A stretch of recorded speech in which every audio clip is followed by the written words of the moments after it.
Olá, tudo bem? Sejam bem-vindos ao Debate no Brasil. O assunto de hoje é voltado ao ambiente de negócios. Vamos falar sobre corrupção nas corporações e governança corporativa. As fraudes empresariais são motivos de crescente preocupação entre acionistas e gestores, não somente pelas perdas financeiras, mas também por eventuais impactos na reputação da empresa. Dados da Global Economic Climate Survey de 2014 mostram que 27% das companhias ativas no Brasil já sofreu algum tipo aí de corrupção interna. De acordo com a pesquisa, mais de 30% dos empresários estimam que as fraudes geraram prejuízo entre 100 mil e 1 milhão de dólares a essas empresas. E esses números acentuam a importância da boa governança corporativa dentro da empresa. E por meio delas que as instituições asseguram bons padrões aí de gestões. E para falar um pouco mais sobre esse assunto, nós convidamos os coordenadores do curso de administração aqui do Centro Universitário, o professor Cláudio Scora, ele que é administrador e também economista. Tudo bem, professor? Olá, Vando. Tudo bom? Seja bem-vindo aqui ao Debate no Brasil. É um prazer tê-lo conosco aqui. Muito obrigado e espero que a gente possa debater esse assunto tão importante que é a corrupção. E também, um professor também que topou conversar conosco, também é coordenador, um dos coordenadores, né, aqui do curso de administração do Unibrasil, é o Josué Sander. Tudo bem, professor? Olá, Vando. Tudo bem?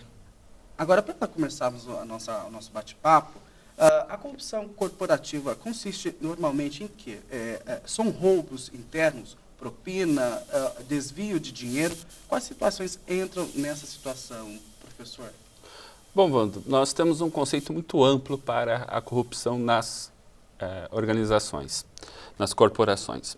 E todas aquelas que são listadas no Código Civil e Penal, que apontam uma ilicitude por parte das empresas, acaba se configurando como corrupção.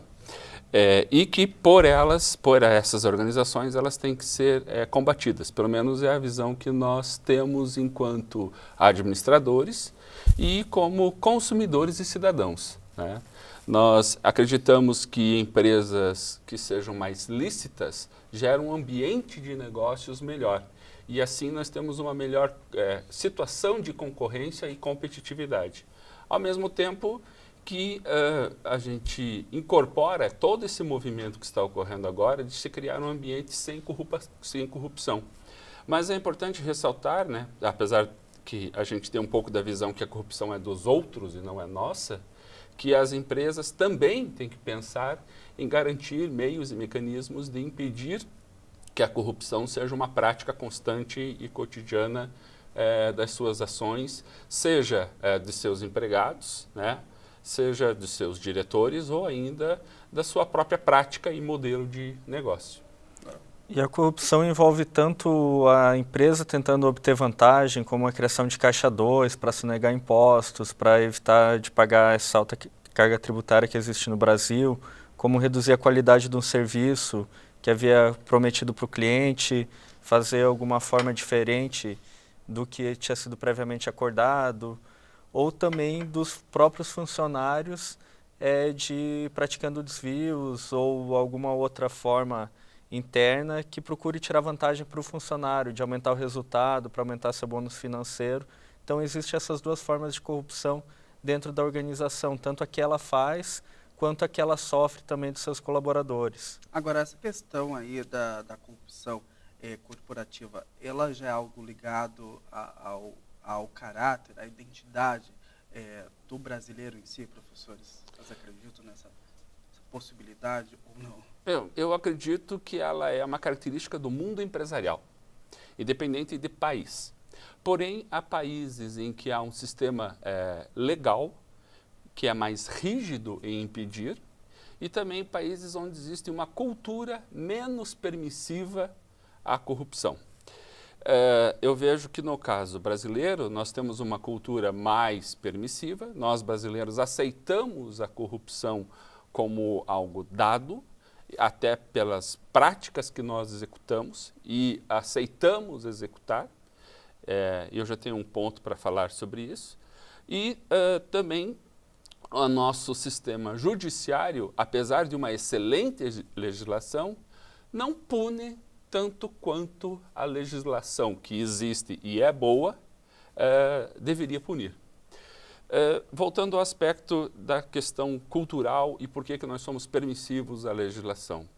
Se você conta numa roda de amigos que um guarda lhe parou e você ofereceu um dinheiro a ele para que ele não te multasse, as pessoas olhariam para você da mesma forma que você contasse que recebeu a multa e foi embora. É verdade isso? Não. Se você recebeu a multa e foi embora, vão lhe perguntar, mas você não ofereceu nada ao guarda? Ou seja, essa é uma atitude comum que a sociedade entende como possível, né?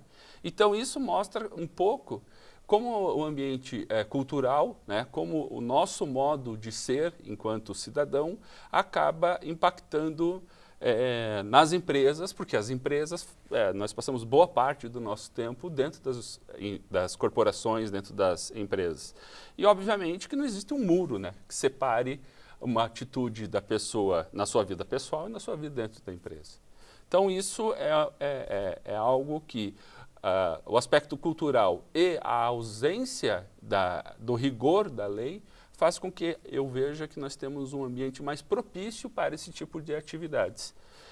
E também as empresas entendem que isso é algo que os seus colaboradores o fazem, né? E não têm tanta escrúpulos de pedir que eles fazem e executem como se fossem suas tarefas. Por exemplo, de que modo que você pode pagar menos imposto? Né? Existem várias técnicas contábeis, legais, mas existem aquelas não legais, né? Não do ponto de vista questionáveis do ponto de vista legal. Mas a empresa pede que o funcionário faça. E se ele não o faz, né, ele pode sofrer uma punição. Então, são essas questões que envolvem tanto aspectos culturais quanto do outro ponto de vista, do outro lado também, colaborando com isso, a questão de uma certa ineficiência seletiva do judiciário. Agora, falando um pouco sobre o fraudador, ele atua dentro da própria empresa ou ele vem de fora normalmente, professor? Eu acho que existem os dois lados. É possível, tem uma série de escândalos de corrupção que partiram dentro da própria organização, alguns casos famosos, como o da Enron nos Estados Unidos, até para mostrar que corrupção não é algo só brasileiro, é internacional mesmo e não é só pela nossa cultura. Então tem casos famosos que dentro da organização buscaram um jeito de aumentar o retorno financeiro. Aqui no Brasil teve um caso da Sadia, que não chega a ser corrupção direto, mas uma falha do mecanismo de governança que possibilitou investimento em áreas, em especulação financeira, que não era o negócio da empresa, e fez com que ela teve grande dificuldade financeira e foi adquirida pela maior concorrente. Então tem esses casos internos, que são desvios de funções, mas tem também os casos externos. Aqui no Brasil até muitos falam que é difícil fazer obra de infraestrutura sem envelope pardo. Então a gente tem visto no caso do Petrolão uma série de convites de atores políticos para os empreiteiros participarem de esquemas. Aí é difícil saber de quem parte exatamente o convite, se é do empreiteiro ou se é do político. No fundo é como um acordo entre os dois, então a corrupção também tem esses dois lados, não é só o empresário que corrompe o governo, mas também não é só o governo que vai corromper o empresário para tentar obter vantagens políticas. Agora o professor José comentou aí, né, que existe dois lados da corrupção, professor. Você poderia citar um exemplo só para esclarecer aos nossos telespectadores que nos assistem agora? Então, Valdo, também o empresário ele sofre com isso, né? E obriga que ele tenha que ter sistemas e controles muito rígidos para olhar seus próprios colaboradores. Por exemplo, eu conheço situações em que pessoas desviavam dinheiro da empresa que trabalhava para aplicar na empresa em que ele era proprietário, porque a família era proprietária. Então, ao final de um determinado período, se verificou que ele tinha desviado muito dinheiro da empresa em que ele trabalhava e todo esse recurso estava aplicado na empresa em que a família era proprietária. Nesse sentido, o empresário que contratou essa pessoa foi furtado, foi roubado, né? Como dos outros casos que o Josué citou, de empresários também, que fraudam os acionistas, né? Eu conheço uma história de uma empresa de café que ela fez de conta que vendeu X, ela vendeu X, só que na hora de emitir as notas fiscais, ela emitia 2 notas no mesmo valor. E cobrava do cliente apenas o valor correto. O que acontecia com esse outro valor que não era cobrado? Bom, todas as pessoas recebiam as comissões e os diretores recebiam os bônus pelas vendas. Só que a empresa em si não recebia nunca o dinheiro. Contabilmente, eles mascaravam isso jogando como devedores e uma dívida a se cobrar. Só que era uma dívida que de fato não existia. Na hora que a auditoria chegou para verificar e analisar os dados, descobriu-se que em vez de vender 2.000 sacas de café, foram vendidas apenas 1.000 e entregue 1.000. Essas outras eram fantasia, mas é uma fantasia que gerou impostos para a empresa pagar e acabou gerando remuneração para os diretores pela uma falsa desempenho que nunca ocorreu de fato. Agora falando sobre um pouco sobre crimes, né? A corrupção corporativa, ela é classificada como um crime, é passível de punição? Vocês poderiam nos explicar? Então, a percepção que eu vejo, apesar que essa é uma área mais jurídica e não é o nosso campo, é que as pessoas acham que o crime que pode, a penalidade que pode ser imposta a elas, né, dos funcionários que assim fazem, é a demissão. Mas não para por aí, né? Se você comete um delito, existe toda uma classificação dentro dos códigos penal para que essa pessoa venha a ser processada e possa ir à cadeia. Então, às vezes a pessoa comete um pequeno delito dentro da empresa e acha que esse assunto vai, no máximo, dar demissão, né? Por justa causa. Só que não. É um furto como um furto, um roubo, um desvio, seja lá qual for a classificação, como qualquer outro que você executasse se você fosse um cliente e chegasse numa loja e se apoderasse de um bem ou de uma soma, uma quantia em dinheiro da empresa, da loja que você está visitando. Existe também agora o incentivo do Ministério Público Federal das 10 medidas contra a corrupção, que procura tornar mais rígido o mecanismo legal contra a corrupção, contra o crime de colarinho branco. Que hoje no Brasil, dos grandes crimes, menos de 10%, menos de 5% são de fato condenados e muitas das condenações são revertidas em cestas básicas, serviços comunitários. Então, a corrupção no Brasil tem pouco risco de ir para a cadeia. E é um grande incentivo para quem quer praticar algum ato de corrupção, a pouca chance de ser penalizado. Agora falando um pouco sobre fraudes, né? O que o gestor, professor, já que você está falando sobre essa questão aí que a pessoa ela pratica o crime, porque, né, na verdade, as leis não são tão brandas assim, né? Agora falando um pouco sobre fraudes. O gestor ou o empresário, o que ele pode fazer para evitar esse tipo de crime ou até mesmo fraude? Dentro de administração se fala muito em sistemas de governança, que são mecanismos para compartilhar a tomada de decisões, criar auditorias internas, mecanismos de freios para evitar que uma pessoa tenha muito poder, tenha um grande orçamento na mão e não precisa prestar contas para ninguém.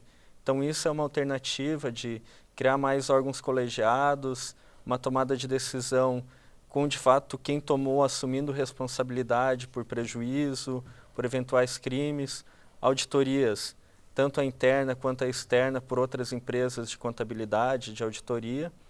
E também é possível, hoje em dia, muitas empresas têm trabalhado cada vez mais com sistemas informatizados, quanto maior o número de registro, é mais fácil o acompanhamento. Relatórios, por exemplo, a fraude que o professor Cláudio comentou das sacas de café, seria facilmente detectado porque o estoque seria inferior às notas faturadas. Então, isso hoje em dia é mais fácil esse controle pelo sistema de informação. Tudo é medido, controlado, em alguns períodos auditados também. Então, o sistema de informação ajuda muito a reduzir a margem do gestor para a corrupção. Agora, leva-se um tempo aí para que essa questão seja sanada, para que, de fato, não haja fraudes. Existe um tempo aí entre reuniões, planejamentos, professor? Sim, é sempre uma questão de muito planejamento e muito investimento para tentar barrar as alternativas e as tentativas que ocorrem de fraude. E é até um pouco daquela questão de brincadeira de gato e rato, né? Se bem que eu não sei quem é o gato e quem é o rato na questão. Mas, na verdade, é um correndo atrás do outro para tentar superar e descobrir. Bom, se eu, enquanto fraudador, fraudava desse jeito e me descobriram, porque me pegaram, então eu tenho que fazer de outro jeito para que não me descubram. Ao outro lado, os mecanismos de controle e fiscalização vão sempre ter que saber que sempre existirão fraudadores, e eles sempre terão uma nova alternativa e um novo mecanismo para tentar fraudar e burlar. Então você diria que seria algo natural? Ele não é... A gente não pode aceitar como natural, mas a gente não pode também achar que isso não faz parte do cotidiano das corporações. É algo que existe e existirá. Mesmo naquelas, como eu falei antes, em culturas que sejam menos permissivas, a corrupção ocorre, né? Tanto é que os casos típicos disso foram nos Estados Unidos, que é vendido como um país onde os níveis de corrupção são mais baixos. Então, esse tipo de mecanismo ele sempre tem que ocorrer e sempre estar em contínuo aperfeiçoamento. Agora, você vai ter empresas de pequeno e médio porte que não conseguem ter uma estrutura de custos, uma estrutura de investimentos para arcar com os custos que toda essa parafernália para garantir um ambiente com menos corrupção existe. Aí, pelo menos um gestor, ele tem que garantir junto aos seus colaboradores um bom ambiente de trabalho, com uma remuneração justa e recompensas justas às pessoas. Porque eu não conheço empresa que trate bem seus colaboradores ou que remunere eles adequadamente e justamente que tenha altos índices de corrupção. Por quê? Porque as pessoas gostam de trabalhar, as pessoas gostam de trabalhar, de se sentir útil e gostam de fazer isso em um ambiente bom. Então, nas empresas de pequeno e médio porte, eu sempre aconselho, já que você não consegue arcar com os custos, tente fazer com que o seu ambiente de trabalho seja o melhor possível, porque aí é este ambiente interno que vai inibir algum tipo de atitude, mesmo que dentro da empresa existam pessoas potencialmente corruptas ou habilitadas ou hábeis em fazer isso. Eu acho que um ponto também dentro disso que o professor Cláudio comentou é cultura organizacional, que é um aspecto muito importante. Isso para pequena, média, grande empresa é válido, de criar uma cultura que não seja conivente com a corrupção. Como que é possível isso? Penalizando severamente o funcionário que é pego em algum ato de corrupção, desincentivando práticas, premiando comportamento de denúncia. Então, existem mecanismos para fortalecer a corrupção. Porque até tem um pesquisador americano, Jackwell, que escreveu um livro, Moral Mazes, que ele analisa o ambiente das organizações, como a cultura é propícia para a corrupção, mais do que para um ambiente sadio. Então, as corporações acabam criando mecanismos que incentivem práticas não honestas. Então, por isso que é importante mudar e incentivar práticas honestas. Isso, gestor de qualquer nível hierárquico, de qualquer tamanho de corporação pode fazer. Agora, o sistema de governança corporativa, ele consiste em quê? ele assegura que ao empresário uma gestão mais limpa e com melhor aí qualidade, professores? O sistema de governança ele tenta criar mecanismos que reduzam a margem para a corrupção ou que passem por níveis de... Por exemplo, dos incentivos do mecanismo dos sistemas de governança é a auditoria das contas. Então, é uma forma de garantir que uma pessoa externa à corporação olhe todos os dados, audite balanço, para garantir que aqueles dados estão corretos. Tem também decisões colegiadas pelo Conselho de Administração, que evita-se que a mesma pessoa seja o presidente da empresa e o presidente do conselho, para que o presidente não queira mudar os dados do balanço, criar ações falsas que vão tirar vantagem para um pequeno grupo e tentar esconder de toda a corporação. Então, são boas práticas que, se adotadas pelas corporações, vão reduzir muitos graus de corrupção. E aí, para quem tiver interesse, pode buscar o Instituto Brasileiro de Governança Corporativa, tem um manual com uma série de boas práticas que ajudam a melhorar a governança corporativa e, consequentemente, reduzir a corrupção dentro da organização. Agora, professor Cláudio, para encerrarmos o nosso bate-papo de hoje, o tempo é muito curto, né? Passou tão rápido. Agora, só para o assunto de hoje, só para fechar o assunto de hoje, qual a imagem do brasileiro tem sobre corrupção corporativa, professor? Então, resgatando um pouco do que eu falei lá na abertura do programa, né? Eu vejo que nós, brasileiros, e eu não estou me excluindo, né? É uma questão de pertencimento a esse grupo, né, de pessoas, nós vemos muito mais a corporação como a corrupção como algo do outro e não minha, né? E assim são as corporações também e a visão que as pessoas têm das corporações. A empresa ela é corrupta porque diminuiu a metragem de papel higiênico no pacote e não avisou ninguém. Né? Como de fato ocorreu. Né? Ou eles diminuíram o volume de shampoo no vidro, né, no recipiente e não comunicaram ninguém. Só que o preço não baixou. Então, isso é o que a pessoa fala do concorrente, da outra empresa. Mas ele trabalha na empresa que fabrica papel higiênico, ele trabalha na empresa que fabrica shampoo, né? Mas foram os outros. Então, eu vejo que é necessário a gente ter uma consciência do que nós fazemos e do que nós não gostaríamos que fizessem com a gente. E, a partir disso, passar a diminuir um pouco esse tipo de postura. Porque, na verdade, a gente sempre tenta culpar os outros e não nós mesmos de uma atitude e de atitudes que são enraizadas na sociedade. Tá certo, então, muito obrigado pela participação dos senhores aqui no Debate no Brasil. Até uma próxima oportunidade, um novo assunto, né, que surja, e sejam sempre bem-vindos aqui. Ok, agradecemos, Wando, estamos à disposição para trabalhar esse e outros assuntos, principalmente aqueles que venham contribuir para uma maior reflexão do papel da gestão na sociedade e o quanto ela pode auxiliar e reduzir na melhoria de todas as organizações. Muito obrigado, Wando. Eu também me coloco à disposição para poder debater outros temas. Tá certo, então, e o Debate no Brasil fica por aqui. Se você perdeu algum dos nossos programas ou se quer acessar toda a programação da TV, entra aí no canal do YouTube, o TV Campus Unibrasil. Obrigado pela sua audiência. Até a próxima semana. Tchau. Obrigado, professores. Obrigado.